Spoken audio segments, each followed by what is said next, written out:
He goes on such a journey. You know, he really trying to find out who he is, and for me, the challenge of not only, you know, all the physical side of it and the action and all that, but it was also the fact that he's a really interesting and kind of flawed character, and that really intrigued me as well.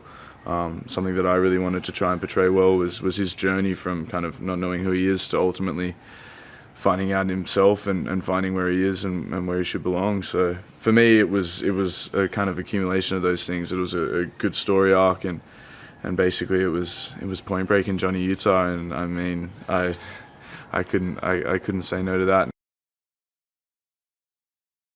Working with Édgar Ramírez has been an absolute thrill. I've seen his work before, Carlos and Libertador, which we saw just before we started filming, which was absolutely amazing. For him, I think he brings a real centered and earthed characteristic to Bodhi. He's very controlled, and he's a very stable man. He knows what he's got to do in his life and what he's got to do in his work, and that really comes across in Bodhi.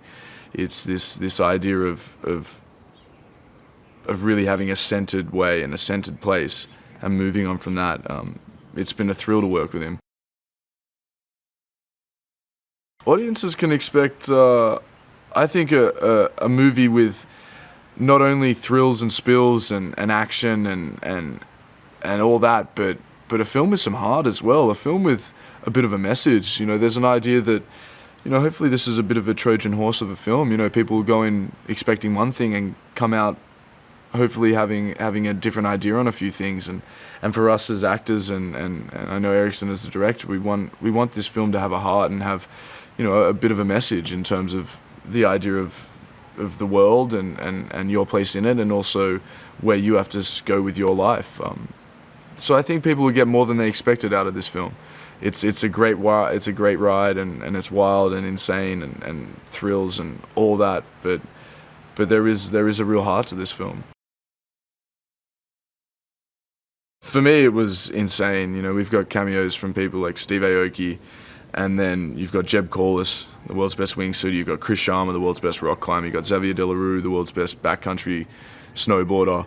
There's also iPod. He won the gold medal at the halfpipe this year, and there's a scene where kind of there's iPod and Eric Costin, and these guys have known Utah from back when he was a snowboarder, and so for me, the scene is me kind of high-fiving and saying, "How are you, boys?" to all these guys that, you know, that I've kind of looked up to, and they're the best in their sports. So for me, it was an absolute thrill to meet all these people. It's really inspiring, and it's inspiring to see what kind of people they are, because it's funny, they're all the most humble people you've ever met in your life, and they're all very, very nice and calm and thankful for what they do, because what they do they love.